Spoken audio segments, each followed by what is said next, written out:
What's up? What's up? What's up? Your boy Domuto. We're back with another video. Today we're watching Saiyan. What if Universe 6 and 7 merge Part 9?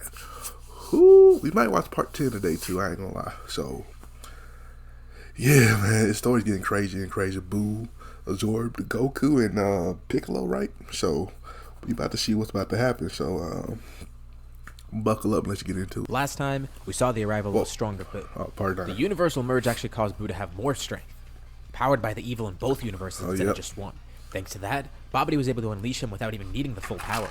With a stronger Boo running around, now with Goku and Piccolo absorbed, how is the group going to stop him? We'll be seeing all that and more in this Part 9 of What If Universe 6 and 7 were merged. Everyone tries to attack at once, but nothing's working. That was crazy. Boo isn't Don't clip that. anymore.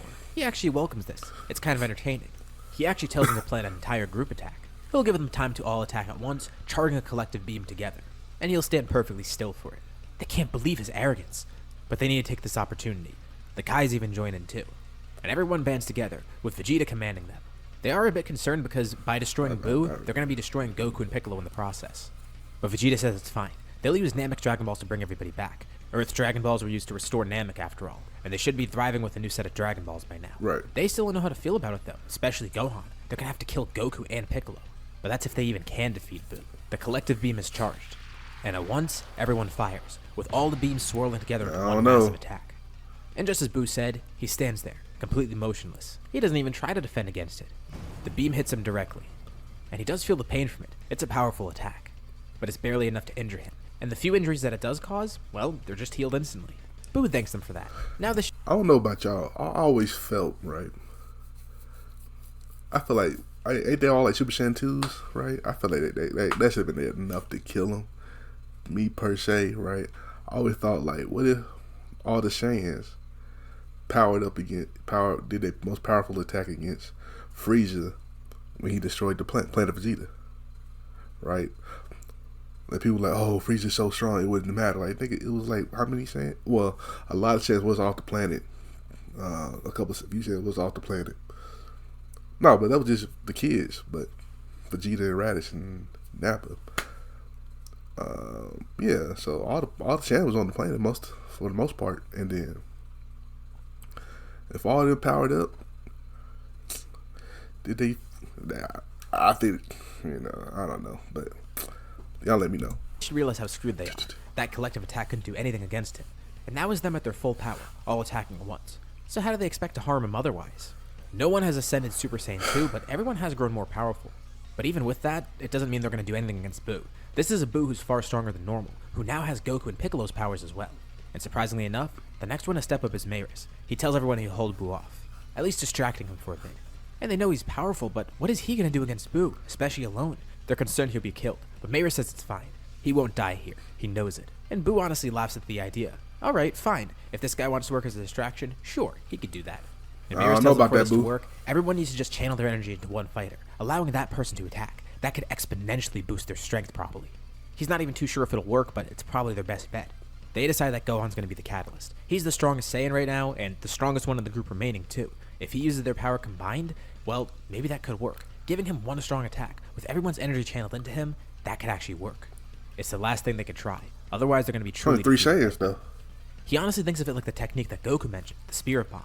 He doesn't know how to do the Spirit Bomb, but maybe this is a similar principle. And even better, he could probably try and have it only target Boo's energy, seeing if he can maybe spare Goku and Piccolo within there. Goku actually did show him a smaller Spirit Bomb before. He's never really had to utilize the attack, but he has shown Gohan in practice. Gohan's not going to know how to do an actual Spirit Bomb, but he could use similar principles, trying to have it at least just target that evil energy. So even if this isn't a traditional Spirit Bomb, it's going to try and work like one. Even if it won't be the actual Spirit Bomb, it's their best bet. Maris jumps in to fight Boo. His attacks don't do much damage, but whenever Boo swings at him, Maris easily dodges, which surprises Boo. He shouldn't be that quick. None of his attacks are working on him. Maris doesn't defend much, and his attacks don't really do anything either. He's just dodging all of Boo's attacks somehow, and Boo can't believe it. How is that even possible? He even tries to absorb Maris at one point, but he's too quick to do it. He's too quick. If Maris uses full strength here, he could easily defeat Boo, but he can't do that, otherwise he'll be erased. But there's nothing against him just dodging attacks. All the other angels are able to do it, so he can too. Boo questions who this guy is. He's definitely no normal mortal. Something is strange about him, and that's exactly why Boo wants his power and his speed. Meanwhile, Gohan's trying to charge an attack. Everyone starts to lend energy to him. And Gohan says he thinks it's working. He can feel a ton of energy flowing through. Yes, sir. Right now it's just Kappa, Caulifla, and Vegeta lending energy to him, as well as the Kais. But Goten and Trunks are there. They still really do want to help. And they have no clue what else to do here. So, they join in, lending With what the little Kai energy they have power? to Hold Gohan. on now. That might It's be. really the only thing they could do here. And once they join in, Gohan feels a very weird sensation. Before he felt a lot of Five power Saiyans. flowing through him, but now there's a different surge of energy. The Kais then look visibly confused. Shin has Fu off, he could sense that. And both are astounded. A mysterious glow surrounds Gohan, and he then rises up in the air. He's not doing it willingly either, he doesn't know what's going on. They ask the Kais what's happening. They apparently sense something strange, and Fuwa turns to the rest of them. For some reason, he can't really explain why, but he sensed godly energy flowing through Gohan. It's a type of ki that they're not going to be able to sense, but the Kais can, as well as any other godly beings. But that doesn't make sense to him. Gohan shouldn't have that kind of ki. Gohan floats back down to the ground with that glow around Yes, him sir. disappear. Gohan feels immensely powerful. and Hey, he's that not- bitch look clean. Look at that, man. Hold on, Gohan. You know, so I know you got your beast form right now, but that shit right there, nigga. That shit right there, nigga. Clean. You know what I'm saying? the type of power that he's used to, but he doesn't know why. He tries to create a sphere of energy in his hand, channeling all that power into it. This must be the spirit bomb. Maybe that's why he feels strange. He's never successfully made one, so he assumes maybe that's what this is. I hate when this shit And he turns to happens. the group. He thinks he's ready, and surprisingly, this is very easy to control. But as he looks at them, they all look visibly terrified. They can't sense anything, and Gohan's changed. He doesn't even realize it either. Why are they all looking at him like that? Boo continuously tries to absorb Maris, but nothing's working. And the two of them are suddenly distracted during battle, both looking over to where Gohan is. Boo senses a weird spike in power, and there's no doubt about it. This is some sort of godly ki. This isn't any mortal ki. But Yes, then he sir. sees Maris notice it too. Why can he sense godly ki? How does he know about that? And where is that godly ki even coming from? He demands to know who Maris is, asking what's going on here. He's not immortal. He's a god in disguise. That has to be it. And Boo sees an intense red glow nearby, as Gohan walks through the flames produced by his aura. And Boo is It's pretty mortified. much This power- replacing this is Ultimate not the power Gohan. of a normal The Saiyan. Ultimate Gohan It feels moment. nothing like what he sensed before from the rest of I them. like it. And from when he absorbed Goku, he knows that there's no other Saiyan form like this. He stumbles back in fear, as Gohan calmly walks closer.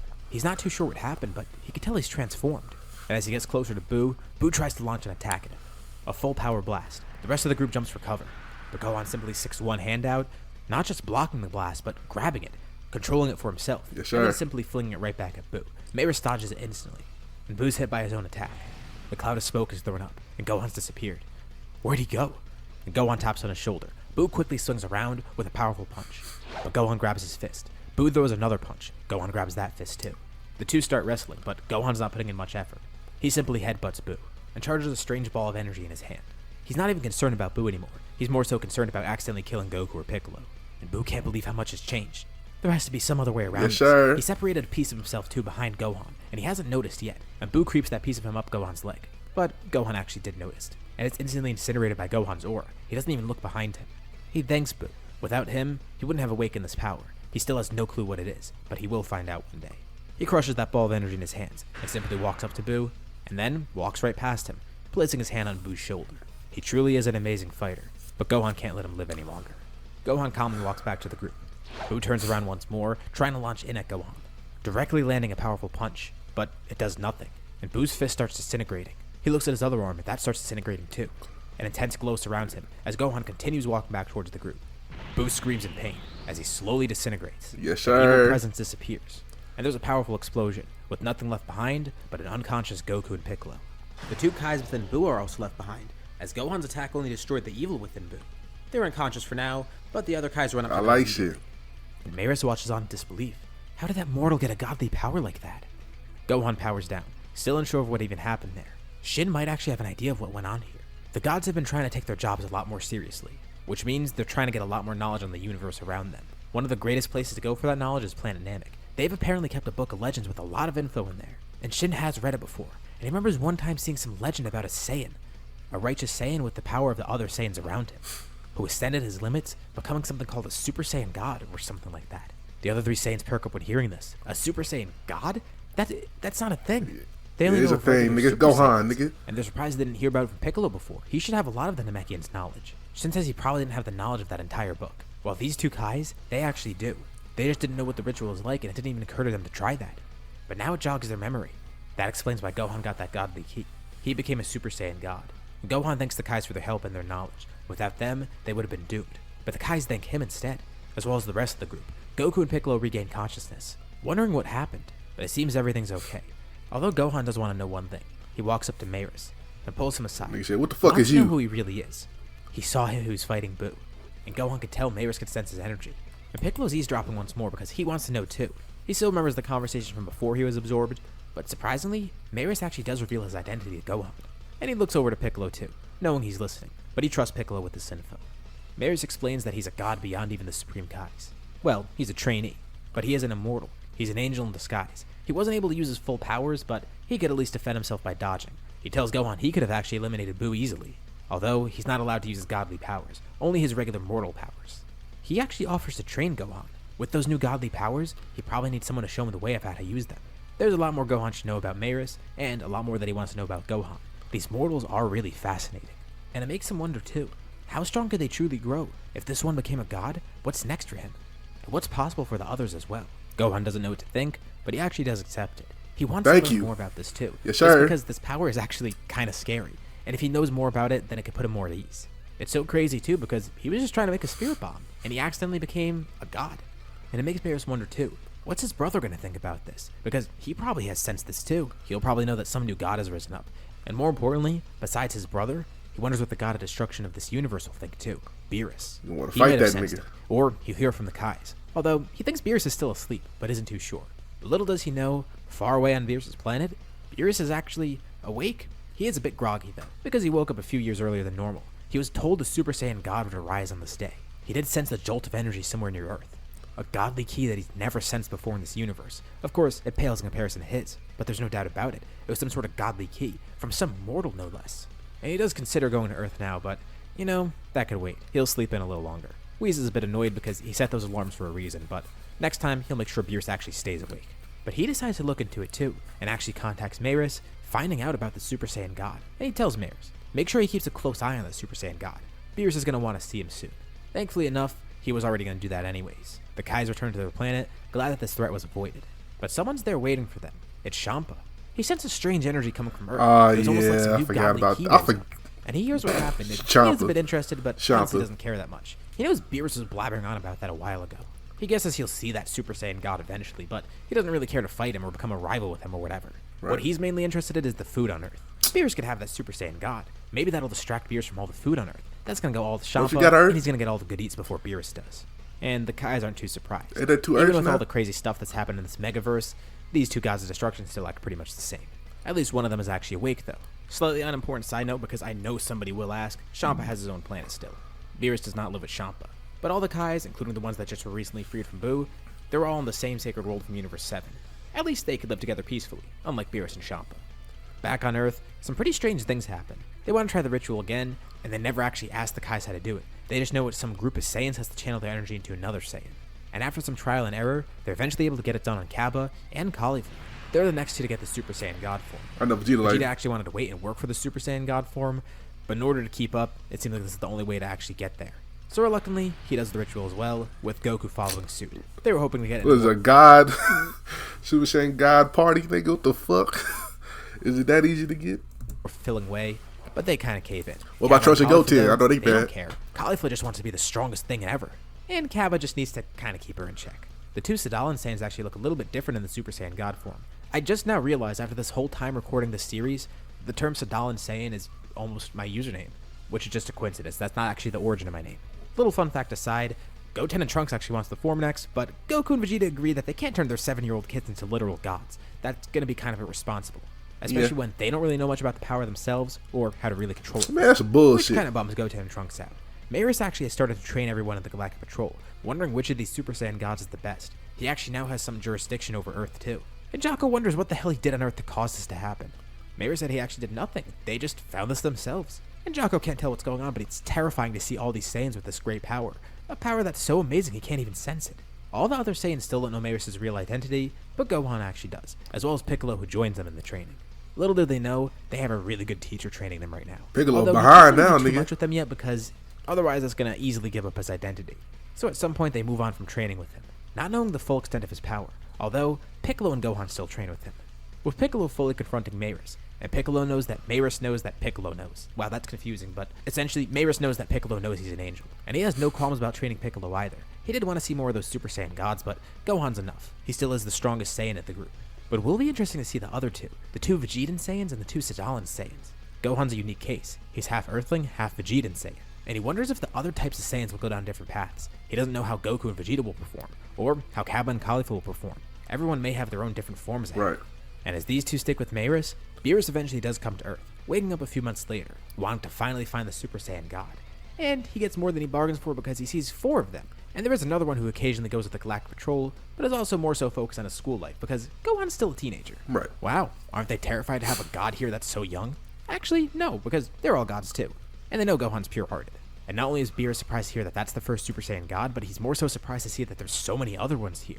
Piccolo and Gohan eventually show up too, having heard about this god of destruction from Beerus. And they know Whis too, so that's an angel as well.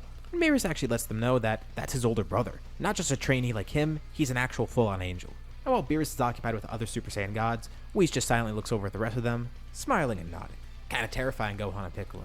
And it seems there's an interesting future ahead for this group.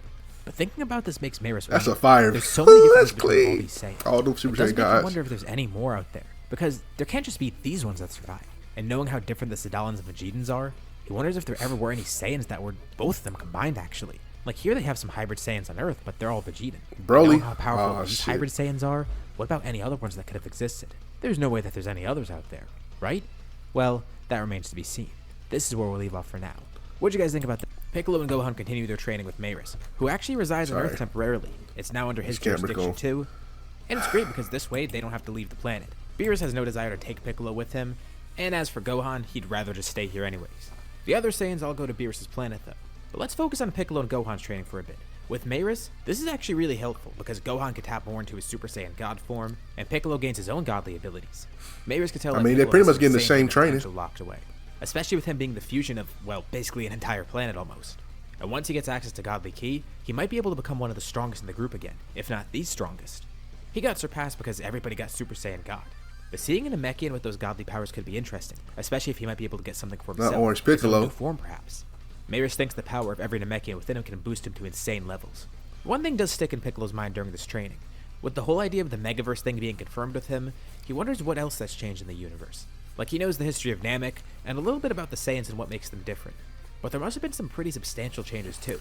And they also haven't met the other God of Destruction yet. They know there's 2 Kais and they met 1 God of Destruction, but Champa hasn't shown himself here. Piccolo and Gohan expect some big arrival and think that maybe they're going to have to fight him when he comes here, but Champa actually doesn't cause any issues. He comes to Earth eventually, and asks them for one thing. He wants them to show him where the best places for food are. Piccolo doesn't eat food though, but as for Gohan, he at least can't help Champa out, and Champa takes a liking to Gohan. Let's go back out into space for a bit, going over to where Hit and Granola are. They've actually started working together, and have grown a lot stronger in the process. As mentioned before, Granola's wish actually gave him a lot of Hit's abilities, including stuff like Pure Progress, allowing him to grow just as quickly as Hit. He actually prefers this method of growing stronger. Thankfully, he barely lost any time of his lifespan, and now he's actually growing through hard work. But what are they actually up to? They actually have a common goal right now, and it kinda plays into Granola's revenge, but in a better way. Frieza and Frost's army both exist out there, and they've both been trying to revive their respective leaders. The thing is, they probably would have been successful. We probably could have seen Frost or Frieza come back. But it's not going to happen because these two are actively trying to stop those armies. First of all, one of the planets with Dragon Balls is Planet Cereal, and of course Granola's going to do everything he can to defend it. And that's even if they find out that Dragon Balls are there. Of course they know about Namek and Earth too, and Granola and Hit stop those forces pretty easily. This is basically what they've been doing most of the time. They also take jobs for stopping the Frieza Force too, because some of them are still out there causing problems, even though there's barely any of them out there. Same with the Frost Corps. It's great. They earn money, they grow stronger, Granola gets to satisfy his revenge against the Frieza Force, and Hit gets to keep the Frost Corps off of him, since they kinda hate him now. And Hit still does take a bunch of jobs on his own here and there, while Granola spends a lot of free time just chilling on cereal.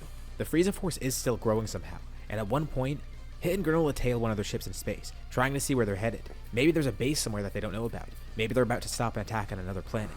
They won't know for sure until they get to whatever location they're going to. But the Frieza Force is just drifting aimlessly out in space. At least this ship is. Little do Granola and Hit know, they're actually looking for strong powers to recruit people for their army, specifically to counter Hit and Granola.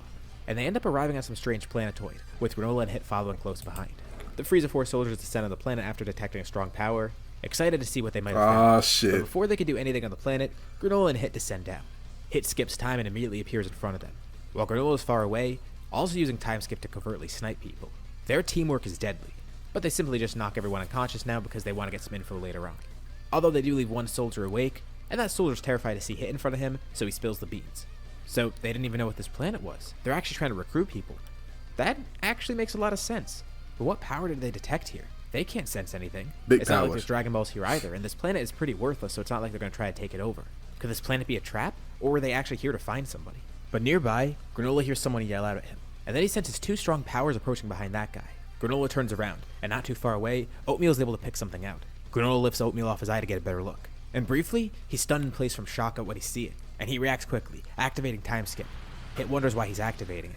He skipped a full second ahead, just to get the jump on some people. And then he calls Hit. Kellen Brody gonna be. Hit's also surprised at what he sees. Granola instinctively reacted and tried to knock these people out, thinking that they might be threats. Because right at first glance, he could tell that these three were clearly Saiyans. An older one with a tail, and then two younger ones, a guy and a girl. Yep, both without Kellen tails. Brody. I knew Hit it. then pulls out a communication device, I guessed it. trying to contact Kaba because he does have his contact now with the Galactic Patrol. Someone else picks up though. It's Maris. Kaba isn't available at the moment.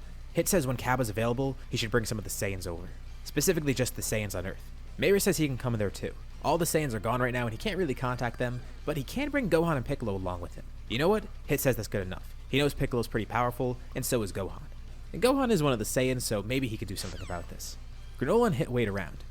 With the three Saiyans still being unconscious, well, maybe Granola shouldn't have attacked right away. They actually go out into space for a bit too, not sure of when they'll wake up, and not sure of when Maris will arrive. They orbit around Von Why he knock him out? with Granola monitoring the situation from up above, being able to see all the way down to the planet even from beyond it. The three Saiyans eventually wake up, looking confused, and Granola is still unsure of what to do. But eventually Maris arrives with Gohan and Piccolo, and their ships connect.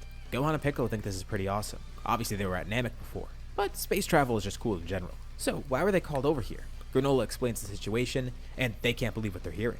And Maris is a bit concerned too. There's more Saiyans out here? Are they Vegetan or are they Sadalan? Honestly, Granola couldn't tell. He thought they were Vegetan, since they all seem to have tails at one point. But he wonders why the other two don't have their tails. And he honestly kind of panicked when he saw them. So they all drop back down on the planet together. First with Granola and Hit encountering the other Saiyans.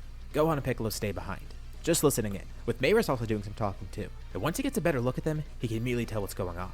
They learn the names of these Saiyans, Paragus, Broly, and Kale. Yes, sir. Broly and Kale are the interesting ones. Paragus is just a Vegetan Saiyan, one of the ones that's purely from Universe 7. But those two, they did have tails at one point, and they were forcibly removed. But from what Maris can tell, they're hybrids. The kind that he was theorizing about, the potential Universe 7, Universe 6 hybrids. And it makes him wonder why their tails are gone. He could tell just by looking at them too. They might have some crazy power locked away. Paragus is honestly pretty confused here. He remembers seeing Granola before, but then he disappeared. All of them just suddenly collapsed. Oh, yeah, Granola's got to explain that. Well, he says the Frieza Force showed up and they were all knocked unconscious. But they took care of the Frieza Force. Hit side-eyes Granola, but he couldn't really come up with a better lie. He completely forgot that he'd probably have to explain that. And Maris asks some more questions, and they find out that, yeah, Broly and Kale are actually rare Universe 6 and 7 hybrids. They're pure Saiyans, but hybrid in the sense that they're from different universes. Right. Paragus is a Vegetan Saiyan, and their mother was a Sadalan Saiyan. King Vegeta had them separated long ago, fearing their explosive latent power. Many other hybrid Saiyans did exist like that, but most died when Frieza So they're became related. Saiyans and never got to reach their full potential. It was actually known among some of the Saiyans that some of the tail and tailless hybrids could be like that. Low key, if you Paragus, you know what I'm saying? Like, you busted out Broly, son. Like, you him, low key. That's my son. That, you know what I'm saying? That's like Del Curry. You know what I'm saying? Like, you know what I'm saying?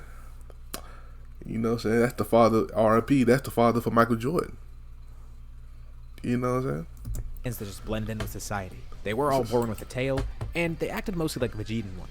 But there was always this theory going around that maybe a hybrid Saiyan like that could be incredibly strong. Just like the theory behind how Gohan is so strong, as a hybrid between Earthlings and Saiyans. Frieza actually feared some of these Saiyans, although they don't know for sure, but that is part of the reason why he destroyed planet Vegeta here. Paragus is pretty shocked to hear that some of the other Saiyans exist, including Vegeta, the prince, but he holds his tongue for now. They need to get off this planet first, and then once they find Vegeta, they can kill him. And they think that these three Saiyans might be out, Vegeta ain't do shit so to you. they bring Gohan and Piccolo off the ship too. And Paragus sees another Saiyan in front of them. That one's apparently a hybrid too, although not a hybrid between Saiyans, a hybrid between Saiyans and Earthlings. And then there's a Namekian here for some reason, but Paragus is just buying some time for now. But seeing another Saiyan here actually infuriates him. And you know, there's two spaceships nearby. He could just steal one of them. If he just kills everybody here, he can Paragus, steal you ain't the doing ship shit. Shut and up. find Vegeta somehow.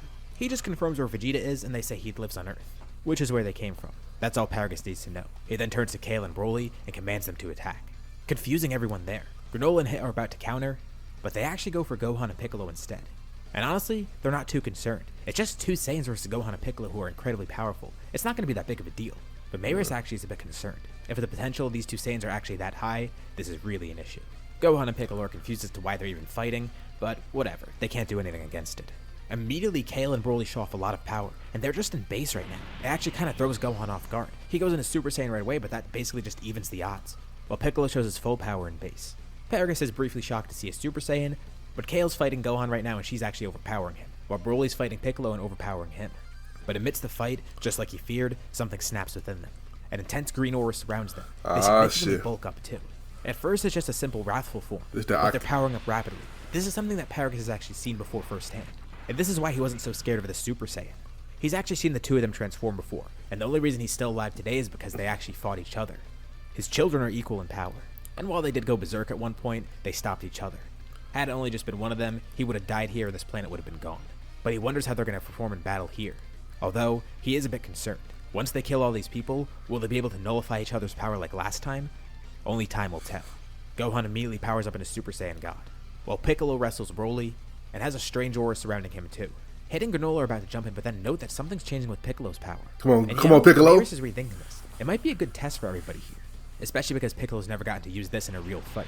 Broly has grown a bit in size in his wrathful form, but then Piccolo starts growing too. And it's not just him going into his like the same strength too, it's him just growing physically from a real transformation. A fiery aura surrounds him, creeping up his legs and then eventually his entire body. Broly is overpowering him at first, but then Piccolo overpowers Broly, headbutting him through the flames of his aura, with the aura dissipating around him. Yes, sir. Piccolo stands there, larger, looking far more intimidating, and most notably, orange. He looks to Gohan and tells him not to hold back. This is definitely going to get dangerous. Kale and Broly fully power up, with their hair then changing too. They change in size, and it almost looks like they're going Super Saiyan, but something's different about it. They look completely berserk, and most notably, their hair is green instead of the normal golden yellow color. And Paragus is glad to see this once again. And now he's planning his escape. They'll kill everybody here, and then he'll guide Kale and Broly into fighting each other. They'll knock each other unconscious, Paragus will be safe, and then he'll bring them to Earth. It's good to kill everyone here because he doesn't want Vegeta knowing that there's more Saiyans coming. Piccolo tells Gohan they should swap opponents. He wants to see how Gohan performs against Broly now. Hit jumps in alongside Piccolo, with Granola alongside Gohan. And Gohan asks Granola. He can see different vital points in them, right? And Granola said he's been looking, but their vital points are constantly changing. He's gonna test something though. He briefly time skips, trying to hit Broly in one of his vital points, just to see how effective it is, because maybe they could just take them out by hitting them there. But there's kind of an issue with this. While Granola is strong, he's still pretty far behind Broly. And not to mention, Broly just seems completely unfazed by it in general, which is weird. These forms that they're using are actually exclusive to them, due to them being a mix of Sadalin and Vegetan Saiyans. Yeah, for the sake of this what if, we'll refer to this form just as their Berserk form, and for both of them it's going to function just like Kale's did. But also we're taking elements from Broly here because they started in their Wrathful state, and they completely skipped the regular Super Saiyan stage as well. I know I am going off on kind of a tangent, but I know people will have questions about this. So let's outline I didn't. These two do not have Super Saiyan forms. They have access to Wrathful, but not consciously. And then with their full power, they transform into this Berserk state. But, I mean, call it Super Saiyan full power or Legendary if you want, really makes no difference. Point is, they're Berserk, and they're really strong. Their power's constantly growing, and their power's maximum. Working together actually really does help, though. Gohan and Super Saiyan God is obviously going to be really strong. And as for Piccolo, he's using the orange form, but also with Godly Ki. The other Saiyans don't know it because they're all with Beerus, but Piccolo's actually surpassed them by now. He's even above Gohan. He unlocked the orange form in a different way. He got it through training, he never got that power awakened state, and he went right into this basically. It wasn't granted to him by Shenron like normal. It's the culmination of all his power as a fusion of Namek, summoning the power of the Dragon Clan and the Warrior Clan. I like the power awakened state. If this were a one-on-one, he could easily beat either of them. But the issue is they've already grown in battle, and every time they're attacked they grow stronger. Piccolo doesn't realize that he should knock them down as quickly as possible, but eventually he decides that's probably the best course of action. They just need an opening to attack together. For Gohan it's a little tougher, and for Piccolo since they're facing two of them it's also tough. But Granola and Hit have an idea. They've worked together for so long that now they have new ways to utilize their power. Okay. Hit then tells Piccolo to hold his hand. What? Hold his hand? Why? Why now? And Granola tells Gohan the same thing. What are they doing? Why are they holding hands? And Hit explains. They've worked on their ability and can now control time way better than before. Their attacks personally won't do anything against Broly and Kale, but Gohan and Piccolo actually can do something. And if all they need is an opening, Granola and Hit can create that. They can actually make Gohan and Piccolo time skip with them. They have a much better control on time skip too. They can do it for up to 2 seconds now, and bring people along with them. So even though Piccolo and Gohan can't personally use time skip, teaming up with these two actually allows them to do so. But in those 2 seconds they need to act quick. They're brought into the time skip. Quickly, Granola marks all their vital points, shooting at them, and with all their strength and speed, Piccolo and Gohan attack both Kale and Broly at once. On the outside, Paragus has no clue of what's happening, but Mayris is actually conscious throughout all of it. with Granola and Hit not even knowing that he's watching. And after those 2 seconds are up, Broly and Kale just suddenly collapse in front of Paragus. What happened? They were doing so well just a second ago. Paragus is apprehended by Maris. They're not actually arresting him, they just want him to calm down for now. To be fair, they've been here alone for decades, so maybe they just went a little crazy. Hit asks Gohan if he's ever seen that form before. He is a Saiyan after all, so he should know about that, but Gohan has no clue of what that was. Hell no. He's a hybrid Saiyan too, but not like them. His own rage does make him grow stronger, but he's never accessed a power like that, and never gone fully berserk like them either. Are all hybrids prone to this? Or is it just those type of hybrids? And that form they showed? What even is that? Gohan's actually a bit curious, and they all wonder what to do next. Gohan does feel a little bit wrong about just leaving them here too, and they're obviously not going to kill them. That's pretty much off the table for Gohan. He knows how those two seemed pretty gentle before. Kale and Broly were pretty reserved until Paragus told them to attack. So maybe they could bring them back with them and see if they can control that power somehow. Piccolo's a little bit unsure about this, but Maris actually thinks it's a great idea. Also because he kind of wants to learn about these Saiyans too, being hybrids between Universe 6 and 7 after all. He notes that it's kind of similar to Piccolo's case. Piccolo is basically a hybrid between Universe 6 and 7 Namekians as well, and that explains his insane potential now. At least partially. Who knows what lies ahead for them. Meanwhile on Beerus' planet, all the Saiyans are still training together obviously, completely unaware of what's happening with the other Saiyans. They even get Super Saiyan Blue at some point pretty quickly too. And of course, Champa also visits at some point as well, interested to see what's going on. By now, they all know of the Universal Merge, and they know that there's another God of Destruction and everything, so this isn't too big of a surprise. Right. But amongst themselves, the Saiyans are curious. They wonder if either Saiyan is inherently advantaged. The Sadalans grow quicker, but Goku and Vegeta are prodigies in their own right, so they grow pretty quickly as well, even as Vegetan Saiyans. Kappa and Goku are actually ahead of the other two due to having more S cells from their peaceful lives, which they don't even realize, while Caulifla's keeping up because she's a Sadalan, and Vegeta's just a prodigy in general. They're all pretty much on the same level, and wonder where their training will take them next. But of course, this episode wasn't focused on them, so we'll save a lot of that for Oh, next you This is what we'll bitch. leave up for now. What'd you guys think about this part? I like this episode. This episode was really fire. Gohan ain't got blue yet, but Gohan, they saving Gohan for something else, you know what I'm saying? Maybe the Beast or something else. Maybe it'd be a different Beast, wouldn't it? You know what I'm saying? And then Broly, Kale. Shit, I don't know. I'm ready, man. So that was part 9 and part 10. You know what I'm saying? Y'all want to watch part 8, it'll be right here. If you want to watch another solid Saiyan story that I have, it'll be right here. And catch you next time. If you like, comment, subscribe.